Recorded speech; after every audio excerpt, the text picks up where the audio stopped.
نتكلم عن ترندات انا بحبها مؤخرا وبفضلها من ترندات الخريف 2023. هاي انا بسنت بعمل فيديوز عن ازاي نبني لبنه صح، وازاي نلبس لو احنا بتيت، وازاي نعرف الستايل بتاعنا، وعن هدوم المستعمله، وعن اي حاجه ليها علاقه بالفاشن عموما. فلو انتم مهتمين كملوا الفيديو.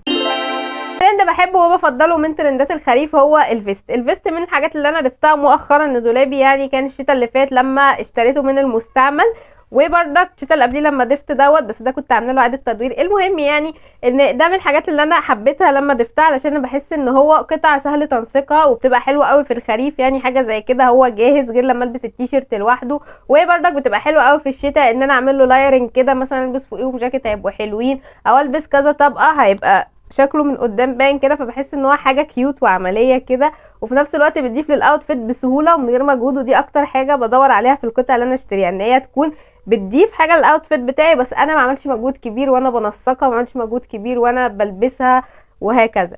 وفي نفس الوقت بحسه بيليق على حاجات كتير قوي قوي، يعني مش بيقول على حاجه لا صراحه. اي حاجه بيتلبس عليها، بالذات اللي هو الجلد والجينز. بحس ان هم عمليين يعني اكتر، والجلد كمان بيتلبس هو والجينز بردك طول السنه اساسا، يعني مش في سيزون معين، او مثلا مش في فتره الخريف والشتاء بس. والصوف بردك لذيذ، بس طبعا الصوف مش بالنسبه لي قوي يعني، على حسب يعني. انما الجلد والجينز بحسهم عمليين جدا. عجباني في موضات الخريف هو الستايل اللي هو البريبي، بس مش بريبي اللي احنا عارفينه، مش البريبي اللي هو البينك او اللي هو زي الصور دي، ولا اللي هو الكلاسي قوي اللي هو الكلين ده النضيف قوي ده. هو بتاع 2020 اللي هو الشكل المتعارف عليه، اللي هو ده اللي هو فيه الوان كده، وتحسوه كده فيه شويه من العشوائيه، وفيه شويه كده من الهرجله كده، ومن دمج القطع الرياضيه مع القطع بتاعه البريبي ستايل. فبحس ان هو حاجه مختلفه كده، وبحس ان هو على ستايلي قوي. هو يعتبر بريبي بس فينتج، فتحس ان هو مختلف كده صراحه. بحس ان هو من الحاجات اللي بفضلها مؤخرا، ومن الحاجات اللي انا شايفه ان انا اقدر اضيف فيها التاتش بتاعي، واقدر اضيف شيء من العشوائيه اللي انا بحب اضيفها في هدوم، غير البريبي العادي او المتعارف عليه اللي احنا بنلبسه دايما او اللي بنشوفه اغلب الوقت على بنترست وعلى السوشيال ميديا عموما. حاجه معانا هي اي حاجه كارات. انا شخص ما بيحبش يضيف الحاجات المطبوعه او الحاجات اللي هي باترون وكده، علشان بحس ان هي بالنسبه لي صعبه ان انا انسقها، بالذات لما كنت في الاول لما كنت ببني دولابي، فبستسهل المخطط، بستسهل الحاجات الفلاوري، بحس ان انا اقدر اضيف اي لون منها. لكن الكروات مؤخرا بحس ان انا معجبه بيه قوي وحباه قوي، علشان برضو بحسه عملي وبحسه سهل ان احنا ننسقه. يعني مثلا لو هو كروات ابيض في اسود، فاي حاجه حرفيا هتمشي عليه اي لون. لو هو كروهات وفيه اكتر من لون، اللي هو بيبقى فيه 4-5 الوان، فاي لون من الالوان دي بردك هيبقى حلو. وفي نفس الوقت بردك لو هو كروهات اي لون، فبردك هيبقى شامل لونين، فهيمشي عليه اي حاجه. بردك ممكن لو هو كروهات فاحنا ممكن نلبس عليه حاجه لو مطبوعه، او مثلا حاجه تكون فيها حاجات بسيطه، بردك هتمشي مش هتبقى وحشه، وفي نفس الوقت هتدي تاتش الافورتلس والعشوائي اللي انا بحبه وبفضله حاليا في ستايلي قوي. بحس ان هو حلو صراحه. والفتره اللي فاتت لو ما شفتوش الفيديو بتاع ثريفت هول اللي انا جبتها للخريف، تقدروا تشوفوه من اللينك ده هسيبه لكم. المهم ان انا جبت بردك حاجات كروات ياما، جبت جيبه كروات، جبت بلوستين كروات، وانا اصلا كان عندي بنطلون كروات لبني، فبقى عندي حاجات ياما كروات في الدولاب. فلما بجرب البسها بحس ان هي فعلا سهله وفعلا كيوت وعمليه قوي. اي حاجه اوفر سايز. الاوفر سايز عموما الفتره دي منتشر قوي، بالذات البنطلونات الباجي اللو رايز، والحاجات اللي هي تكون واسعه من فوق جوده. وفي الباجي اللي هو الاوفر قوي ده صراحه ده مش بحبه قوي، بحسه غريب.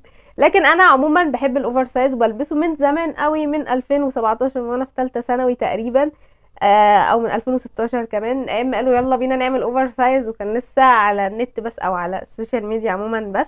كنت بجيب الحاجه واسعه والبسها كده، رغم من انه مش اكتر حاجه مناسبه للشيب بتاعي، لكن هو اكتر حاجه مناسبه لستايلي، واكتر حاجه بلبسها بحس ان انا.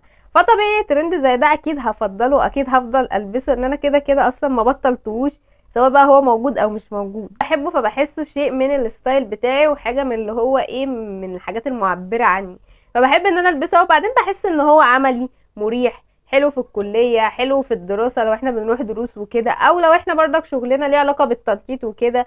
يعني بنلف ياما زي ما انا بتجول ياما وانا بعمل شغلي. فبحس انه من الحاجات المريحة، يعني البنطلون بيبقى مريح، والحاجة من فوق لوس كده، فبتبقى واسعة ومريحة، واقدر طبعا ان انا اضيف تحتي حاجات تدفيني في الشتاء او حتى في الخريف.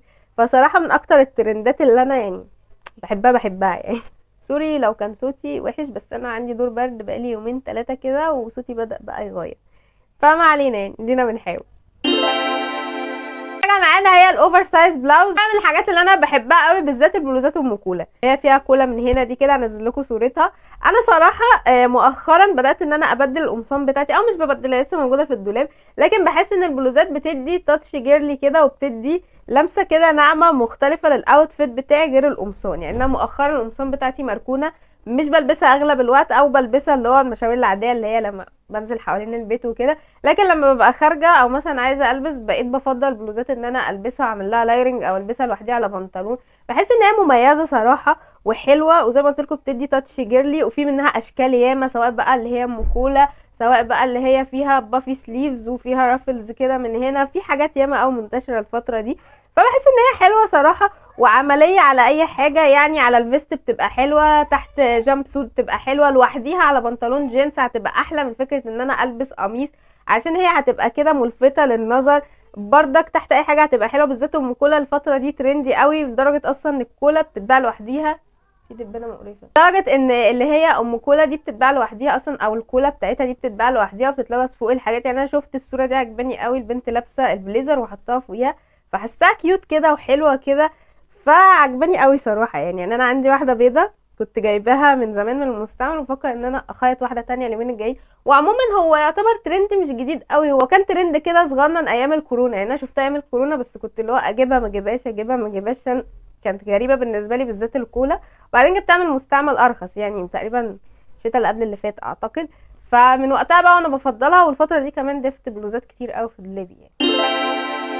ثالث حاجه معانا هي الماكسي سكيرت. الماكسي سكيرت مش من الحاجات الجديده بالنسبه لنا طبعا، كناس بتلبس اصلا مودست واغلبنا محجبين، فاهم؟ مش حاجه جديده، دي حاجه متعارف عليها، لكن فكره ان هي ترند بره خلى ان في اشكال كتير قوي بقت ترندي وبقت منتشره، فهو ده اللي عاجبني فيها، الاشكال اللي نزلت جديده. يعني بقى في تنوع كتير، سواء بقى الكاروهات، سواء اللي هي فيها شدادات كده، سواء اللي هي حتى البيضه اللي هي ادوار كده نازله فوق بعض، او فيها اساتك كده منها، فيها نزل لكم صور بالتجميعه دي. وعجبني فيها بقى ان كل الحاجات دي سهل ان احنا نوفرها، يعني حتى لو ما لقيناهاش في المستعمل او ما لقيناش محلات بتبيع، نقدر ان احنا نخيطها بسهوله، وبتبقى اوفر، وكمان جودتها بتبقى اعلى، وخامتها بتبقى احلى.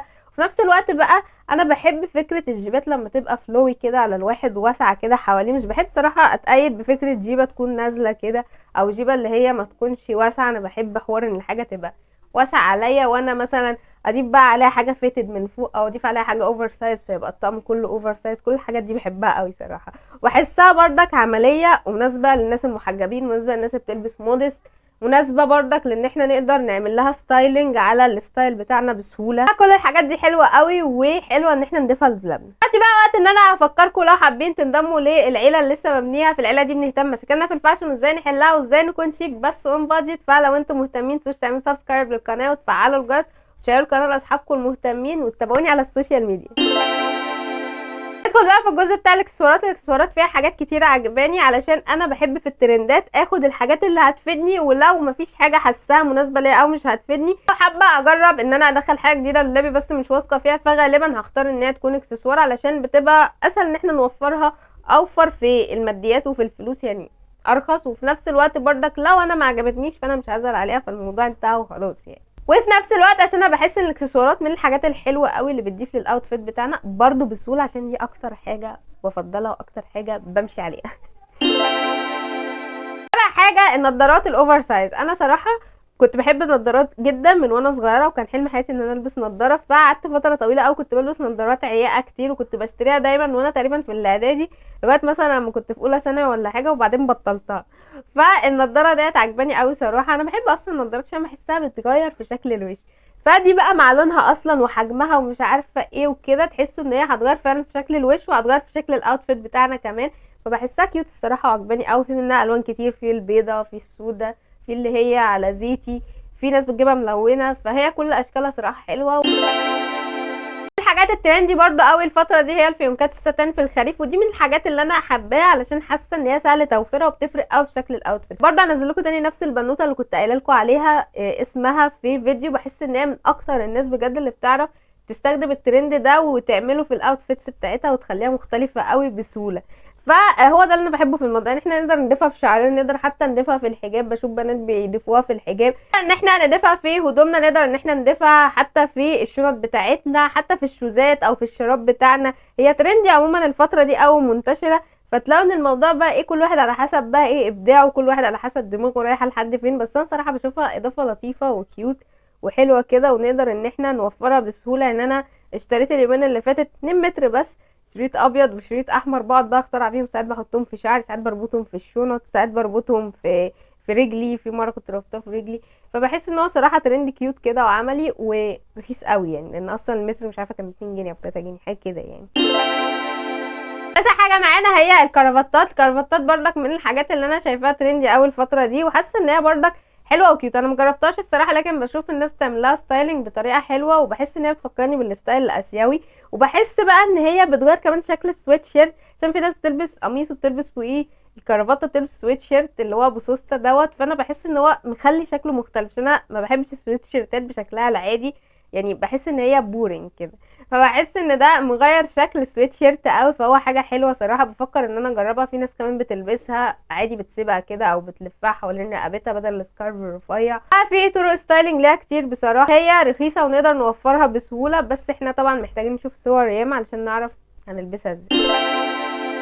عاشر حاجه معانا والاخيره هي الشرابات. الشرابات من الحاجات اللي انا مؤخرا اديتها اهتمام كبير قوي، مع اني ما كنتش بديها اهتمام، ان انا كنت اغلب الوقت بضيع شراباتي وبلبس شراب فرده وفرده لكن هي من الحاجات الترندي قوي الفتره دي، ومن الحاجات اللي انا فعلا لما خدت بالي منها حسيت ان هي برضك بتضيف للاوتفيت. يعني ترندي قوي الشرابات الملونه، والشرابات اللي هي فيها زي دانتيل وحاجات كده، فهي بتبقى حلوه بتضيف للاوتفيت. وساعات برضو بتعمل ربط في الالوان، يعني ممكن مثلا اضيف شراب ملون ففي طقم مثلا ابيض واسود فيدي فيه لون، او ان انا اربط ما بينه وما بين حاجه تانية في الاوتفيت بتاعي، فبرضك بتبقى حلوه كده وعامل ربط ظريفه لطيفه ورخيصه واقدر اوفرها من اي مكان. الموضوع بيكون على حسب اختيارنا احنا للشراب، وعلى حسب طبعا ذوقنا والستايل بتاعنا. بحب قوي الحاجات اللي اقدر اوفرها بسهوله، واللي تقدر تعمل معايا دمج كده بسهوله، وتكون بتضيف لستايلي برضك بسهوله من غير ما اعمل مجهود ومن غير ما ادفع فلوس كتير، عشان دي اهم حاجه. بس كده ده كان الفيديو النهارده، اتمنى تكونوا استفدتوا وعجبكم الموضوع. ودلوقتي هقول لكم باي هنا، لكن اشوفكم في الفيديو اللي جاي دوت. دي السيرف تول الاخيره اللي انا اشتريت فيها الترندات بتاعه الخريف، واشتريت حاجات كتير قوي من شين، واشتريت حاجات كانت في الويش ليست بتاعتي وقطع ترندي، فتقدروا برضك تشوفوها لو حابين. فهقول لكم باي هنا، لكن هشوفكم الفيديو اللي جاي. باي.